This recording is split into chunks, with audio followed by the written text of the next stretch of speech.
I welcome all of you once again. Today we are going to learn a topic. Its name is magnetic effects of electric current.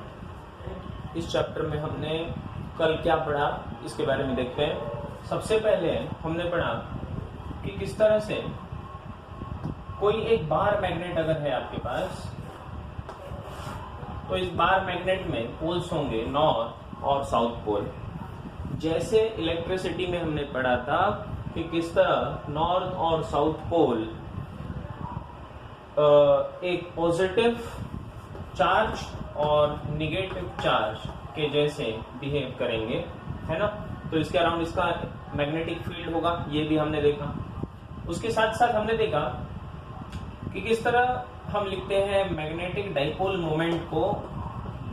Magnetic dipole moment, magnetic dipole moment M bar जो है that is equals to, वहां पर हुआ करता था Q into 2L, है ना। यहाँ पर हम उसको बोल रहे हैं Q जो है चार्ज, तो चार्ज का इक्विवेलेंट यहाँ पर कौन है, स्मॉल m, जिसका नाम है पोल स्ट्रेंथ। ये स्मॉल m कौन है, पोल स्ट्रेंथ। हमने इसको पढ़ा है, ठीक है, पोल स्ट्रेंथ। और उसके साथ साथ आएगा 2L जो है distance between north and south poles. लेकिन ये जो डिस्टेंस है, इस डिस्टेंस को कहा जाता है मैग्नेटिक लेंथ, है ना। इसको क्या कहा जाता है, मैग्नेटिक लेंथ। अब यहां से थोड़ा आगे बढ़ेंगे। हमने ये मैग्नेटिक लेंथ तो कह दिया, लेकिन किसी भी मैग्नेट के अंदर अगर आप देखेंगे तो ये जो पोल्स है ये एकदम एंड पे नहीं होंगे, क्योंकि ये जो लेंथ है ये यहां से लेकर यहां तक का जो लेंथ है, अगर उसको ज्योमेट्रिक लेंथ माना जाए तो जो पोल्स का ये नॉर्थ और ये साउथ जो पोल्स है वो एकदम एंड पे नहीं है, एंड से थोड़ा सा अंदर है। इसका मतलब यहां से यहां तक का जो डिस्टेंस हम मान रहे हैं ये 2L है, जिसको हम मैग्नेटिक लेंथ कह रहे हैं। एक्चुअल जो लेंथ है वो है ज्योमेट्रिक लेंथ, है ना। तो यहां से लेकर यहां तक पूरा ये ज्योमेट्रिक लेंथ हुआ बेटे, लेकिन दो पोल्स के बीच का जो डिस्टेंस है वो मैग्नेटिक लेंथ हुआ। तो इन दोनों में रिलेशन भी है कि geometric length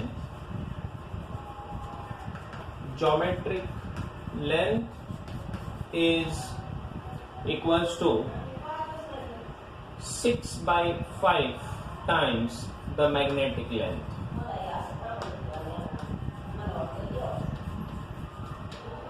This is magnetic length. Okay, so geometric length equals to 6/5 times the magnetic length. Geometric length हमेशा बड़ा होगा और magnetic length हमेशा छोटा होगा। Okay, तो ये है आपका 6/5 times the magnetic length, ठीक है। यहां से आगे बढ़ेंगे। अब बात करते हैं Earth's magnetism। Earth's magnetism। अच्छा, आप लोग मुझे बताइए कि जब ओशन के अंदर सेलिंग होता है बोट्स का, तो उसमें दिशा कैसे समझ में आती है, कंपास के जरिए। वो जो कंपास है, जो एक मैग्नेटिक नीडल है, तो वो क्या दिखाता है, वो दिशा दिखाता है। कैसे दिखाता है, कौन सा प्रिंसिपल है उसमें। बहुत आसान है कि जब कोई भी मैग्नेटिक नीडल अगर ऐसे फ्रीली सस्पेंड की जाए तो क्या होगा, ये ऐसे दिशा में मुड़ जाएगी कि एक दिखाएगा नॉर्थ पोल को, दूसरा दिखाएगा साउथ पोल को, राइट। तो इसका मतलब ये हुआ कि जो हमारा अर्थ है वो एक मैग्नेट है। अर्थ के ऊपर मैग्नेटिक फील्ड होना चाहिए, ये मैग्नेटिक फील्ड होना चाहिए, और ये मैग्नेटिक फील्ड है, इसीलिए कंपास आपको डायरेक्शन दिखाता है। ओके, तो ये मैग्नेटिज्म किस तरह से अर्थ का, इसके बारे में जानेंगे डिटेल में। ध्यान दीजिए सब लोग। सबसे पहले ये अर्थ जो है अपने खुद के एक्सिस के अराउंड घूमता है ना। तो this is the axis of rotation of earth, ठीक है। Your earth is rotating around this axis. इस एक्सिस के अराउंड अर्थ रोटेट कर रहा है. अगर अर्थ इस एक्सिस के अराउंड रोटेट कर रहा है, मैं इसको बोलूंगा एक्सिस ऑफ रोटेशन. ठीक है, दिस इज द एक्सिस. तो यहां पर ये जो दो पॉइंट्स हैं इनको कहा जाता है पोल्स, है ना. अब ये जो पोल्स है, एक होता है नॉर्थ पोल, एक होता है साउथ पोल. लेकिन ये नॉर्थ और साउथ पोल जो है, यहाँ पर ये नॉर्थ है मान लो, ये साउथ है, तो इसको कहा जाता है जियोग्राफिक नॉर्थ. इसको जियोग्राफिक नॉर्थ कहा जाएगा और इसको जियोग्राफिक साउथ कहा जाएगा. ऐसा क्यों? क्योंकि ज्योग्राफी के हिसाब से है. तो इसका मतलब क्या मैग्नेट के जो नॉर्थ और साउथ पोल है, क्या वो अलग है? जी हाँ, वो अलग है. देखिए कैसे.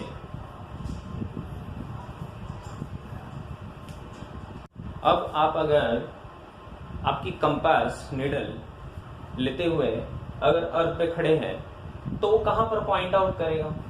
तो देखा गया कि ये तो ज्योग्राफिक नॉर्थ है, ये ज्योग्राफिक साउथ है, लेकिन जो मैग्नेटिक नॉर्थ और साउथ पोल्स है ये इन दोनों के अलावा कुछ और जगह पर है.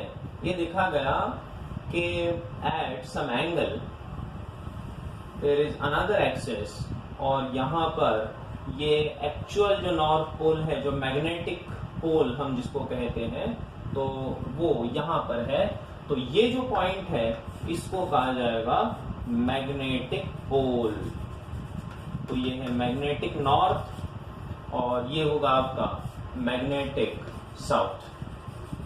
ठीक है, magnetic north and magnetic south. Okay, तो जो एक्सिस ऑफ रोटेशन है, एक्चुअल एक्सिस ऑफ रोटेशन पे जो पोल्स है वो ज्योग्राफिक है, और एक्चुअल जो मैग्नेट है वो कुछ इस तरह से है. इसका मतलब आपका बार मैग्नेट से अगर इसको कंपेयर किया जाए तो ये बार मैग्नेट के जैसा इस तरह से ये नॉर्थ पोल होगा और ये आपका साउथ पोल होगा. ओके, तो अर्थ के अंदर मैग्नेटिज्म है और वो इस तरह से है. अच्छा, अब अर्थ के अंदर मैग्नेटिज्म है, इसका मतलब क्या अर्थ के अंदर ऐसा एक बड़ा सा मैग्नेट ऐसा रखा हुआ है क्या?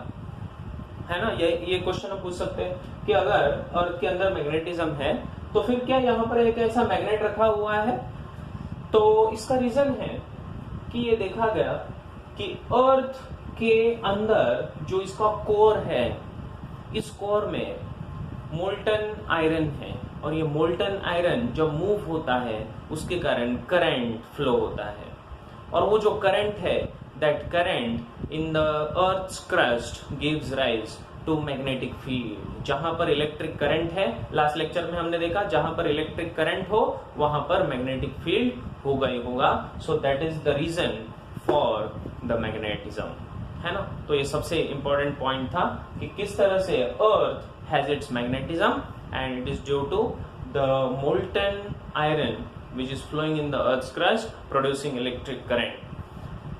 So इसीलिए earth has a magnetic field. तो जैसे किसी एक बार मैग्नेट का मैग्नेटिक फील्ड होगा, उसी तरह से अर्थ का भी मैग्नेटिक फील्ड उसके अराउंड होगा. अब इसके लिए कुछ टर्म्स को हम जानेंगे, इंपॉर्टेंट टर्म्स है. तो अगर आपके पास पेन पेपर है तो फटाफट आप इसको नोट डाउन अच्छे से करके ये डेफिनेशंस को याद कर लीजिए, और ये डेफिनेशंस आपके काम में आएंगे.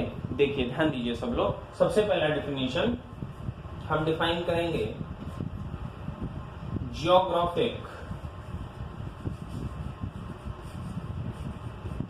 मेरिडियन. जियोग्राफिक मेरिडियन, तो ये क्या नया चीज है सर ज्योग्राफिक मेरिडियन? तो देखिए, ध्यान दीजिए.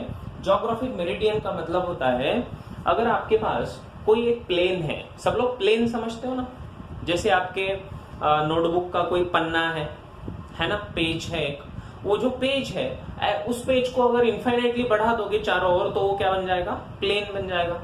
कोई भी पेज जो सिंपल पेज है ना, उसको राइट लेफ्ट ऊपर नीचे पूरे सारे दिशाओं में इंफिनिटी तक बढ़ा दो, क्या बन गया? प्लेन। तो इस तरह का जो प्लेन है, अगर ये प्लेन हम इस अर्थ में, ये जो आपका एक्सिस आपको दिखाई दे रहा है, ज्योग्राफिक एक्सिस, ये वाला एक्सिस है ना, ये एक्सिस ऑफ रोटेशन था आपका। इस एक्सिस ऑफ रोटेशन के साथ अगर मैं इस प्लेन को ऐसे कट कर दूं, है ना, तो ये जो प्लेन है जो ज्योग्राफिक एक्सिस से गुजर रहा हो, इसको कहा जाता है ज्योग्राफिक मेरिडियन। ठीक है। So what is geographic meridian?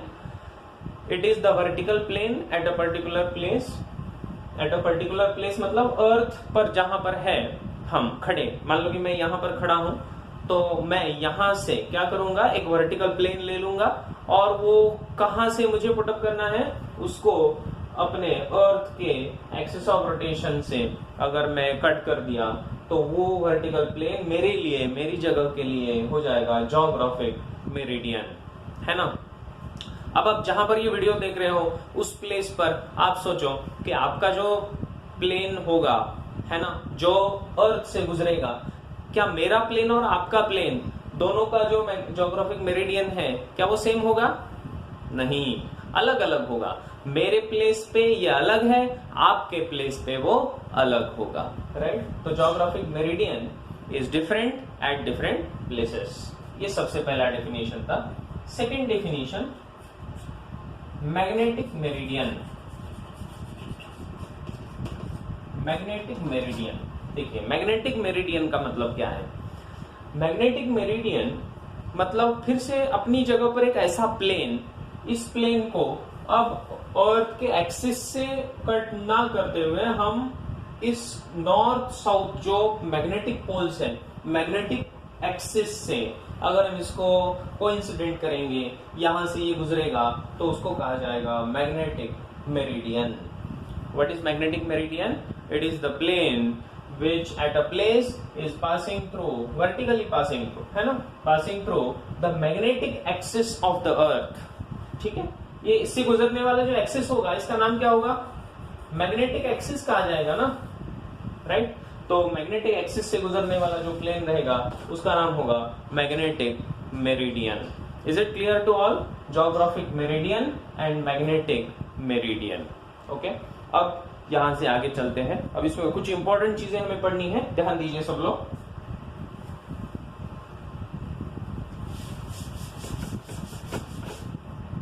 सबसे पहले हम बात करेंगे एंगल ऑफ डिक्लिनेशन।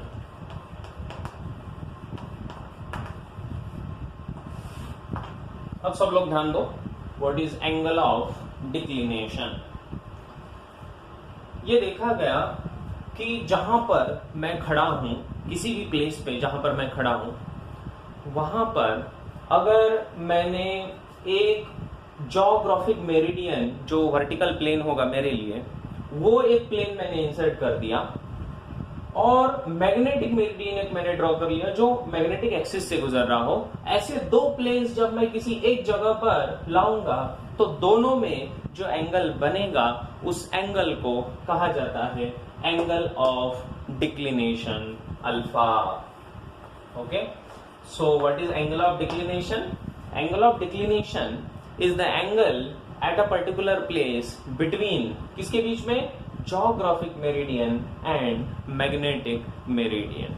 ओके, तो अगर मैं इसको ऐसे ड्रॉ कर लूं यहां पर, ध्यान दीजिए सब लोग।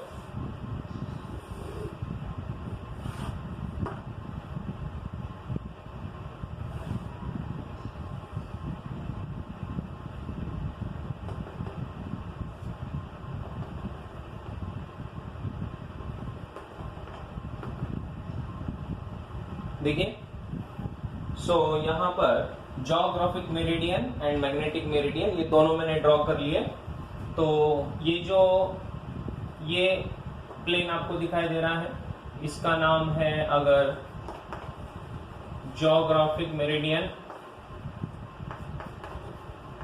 ठीक है, और ये जो है इसका अगर नाम है मैग्नेटिक मेरिडियन, ठीक है। तो इन दोनों के बीच का जो एंगल बनेगा, इस एंगल को कहा जाएगा alpha, which is called as angle of declination. क्या ये बात सबके समझ में आ गई? Okay, so the angle between magnetic meridian and geographic meridian is called as angle of declination alpha. Okay, अब आपका जो अर्थ का मैग्नेटिक फील्ड होगा, आपका अर्थ का मैग्नेटिक फील्ड नॉर्थ पोल से बाहर आएगा ऐसे, और ऐसे घूम के साउथ पोल पे अंदर जाएगा। क्यों भाई? नॉर्थ पोल से इस तरह बाहर आएगा और साउथ पोल से यहां से ऐसे अंदर जाएगा। ठीक है, तो अब किसी भी प्लेस पर, मान लो कि यहां पर हम खड़े हैं, क्योंकि हम अर्थ पे हैं तो यहां पर हैं हम, ऐसा मान लिया। इस प्लेस के ऊपर जब मैं मैग्नेटिक फील्ड देखूंगा तो यहां से आता हुआ ये मैग्नेटिक फील्ड मुझे कुछ इस तरह से दिखाई देगा कि ये हॉरिजॉन्टल है ना। अगर मैं किसी भी दूसरे पोजीशन पर ले लूं तो वहां पर मैग्नेटिक फील्ड का डायरेक्शन अलग अलग होगा। हर एक जगह पर मैग्नेटिक फील्ड का डायरेक्शन अलग अलग होगा। तो अगर मैग्नेटिक फील्ड का डायरेक्शन अलग अलग है तो फिर उसके कंपोनेंट्स हम ले सकते हैं। तो एक हॉरिजॉन्टल कंपोनेंट, एक वर्टिकल कंपोनेंट, है ना। मान लो कि अब हम यहां पर खड़े हैं और यहां पर मैग्नेटिक फील्ड ऐसे ऊपर जा रही हो, तो उसके दो कंपोनेंट्स बनेंगे। एक जो अपने प्लेन को, मतलब अर्थ को पैरेलल हो, तो वो है हॉरिजॉन्टल कंपोनेंट। एक हमें परपेंडिकुलर, वो होगा वर्टिकल कंपोनेंट, राइट। तो इसी तरह हम यहाँ पर एक हॉरिजॉन्टल कंपोनेंट और एक वर्टिकल कंपोनेंट की अगर बात करें तो फॉर एग्जांपल ये है आपका मैग्नेटिक मेरिडियन, जो यहां पर मैंने दिखाया। ये मैग्नेटिक मेरिडियन अगर है तो आपका मैग्नेटिक फील्ड कहां पर होगा? आपका मैग्नेटिक फील्ड हमेशा मैग्नेटिक मेरिडियन में होगा, है ना। तो इस मैग्नेटिक फील्ड, मैग्नेटिक मेरिडियन में ये होगा हॉरिजॉन्टल और यहां पर होगा वर्टिकल, ये वर्टिकल है। तो जो रिजल्टेंट मैग्नेटिक फील्ड होगा, रिजल्टेंट मैग्नेटिक फील्ड कुछ इस तरह से होगा कि it will be the resultant, ये दोनों का रिजल्टेंट होगा। तो मैं इसको बोलता हूं ये है मैग्नेटिक फील्ड बी का हॉरिजॉन्टल कंपोनेंट, इसलिए इसको मैं लिख रहा हूं BH। देखिए ध्यान दीजिए, BH क्या है? मैग्नेटिक फील्ड बी का हॉरिजॉन्टल कंपोनेंट, तो BH, H मतलब हॉरिजॉन्टल, B मतलब मैग्नेटिक फील्ड। और ये वर्टिकल है, ये हॉरिजॉन्टल मतलब, है ना, horizontal, it is parallel to the surface and it is vertical, तो ये हो जाएगा BV, वर्टिकल कंपोनेंट, है ना। और ये बनेगा आपका resultant magnetic field at a given point. तो इसका मतलब अब मैं यहां पर खड़ा हूं तो यहां पर जो मैग्नेटिक फील्ड होगा वो मैग्नेटिक फील्ड का एक हॉरिजॉन्टल कंपोनेंट होगा, एक वर्टिकल कंपोनेंट होगा, और रिजल्टेंट मैग्नेटिक फील्ड दोनों का रिजल्टेंट यहां पर होगा। ठीक है, फिर यहां पर और एक डेफिनेशन आता है जिसका नाम है angle of inclination, angle of inclination, या फिर इसी को कहा जाता है एंगल ऑफ डिप। क्या कहा जाता है? Angle of dip. ध्यान दीजिए, एंगल ऑफ इंक्लिनेशन या एंगल ऑफ डिप को दिखाते हैं फाई इस सिंबल से। क्या है ये फाई? रिजल्टेंट मैग्नेटिक फील्ड ने हॉरिजॉन्टल के साथ बनाया हुआ जो एंगल है, that is called as angle of inclination या एंगल ऑफ डिप। ओके, तो आप दुविधा में पड़ गए। आप बोलो कि सर ये एंगल ऑफ डिक्लिनेशन यहाँ पर दो मेरिडियन के बीच में है, ये इंक्लिनेशन रिजल्टेंट मैग्नेटिक फील्ड और हॉरिजॉन्टल के साथ है, इन दोनों का कोई रिलेशन है क्या? मतलब इंक्लिनेशन का उल्टा डिक्लिनेशन, ऐसा कुछ है क्या? तो ऐसा कुछ भी नहीं है।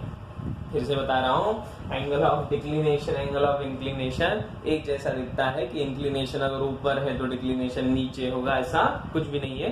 दो कंप्लीटली अलग अलग टर्म्स है। पहला टर्म कौन है? Angle of declination.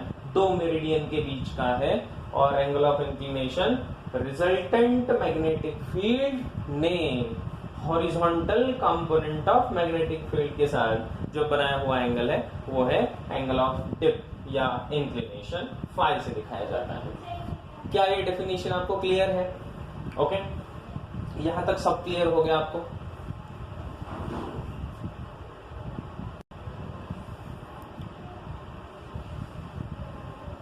तो अगर हम आगे बढ़े तो यहां पर जो रिजल्टेंट मैग्नेटिक फील्ड होगा, देखिए ना, ये तो हमें पता ही है कि मैग्नेटिक फील्ड जो होगा B किसी भी प्लेस पर, so it will be the vector sum of horizontal magnetic field plus vertical magnetic field का vector component, because magnetic field कैसा है? वेक्टर क्वांटिटी है। ओके, इस मैग्नेटिक फील्ड इंटेंसिटी के बारे में और भी ज्यादा पढ़ेंगे आगे, अभी के लिए आप याद रख लो it is a vector quantity. तो B का जो मैग्नीट्यूड होगा it will be under root of BH horizontal component का स्क्वायर प्लस वर्टिकल कंपोनेंट का स्क्वायर। ओके, तो ये वेक्टर एडिशन के जैसे ऐड होंगे दोनों। So resultant magnetic field at any given point is BH square plus BV square under root. Okay, या फिर थीटा के फॉर्म में, इस फाई के फॉर्म में अगर लिखना हो तो ये tan फाई जो होगा, tan फाई क्या होगा? It will be this component upon BH। ये कंपोनेंट कौन सा है? BV upon BH। So tan phi is BV upon BH। Okay, so that is how you can find out the angle of inclination. Angle of inclination अगर किसी जगह पर ढूंढना है तो आप सीधा सीधा फॉर्मूला यूज कर लो, tan phi equals to BV by BH, तो phi equals to tan inverse of BV upon BH। ठीक है, तो ये है अर्थ मैग्नेटिक फील्ड।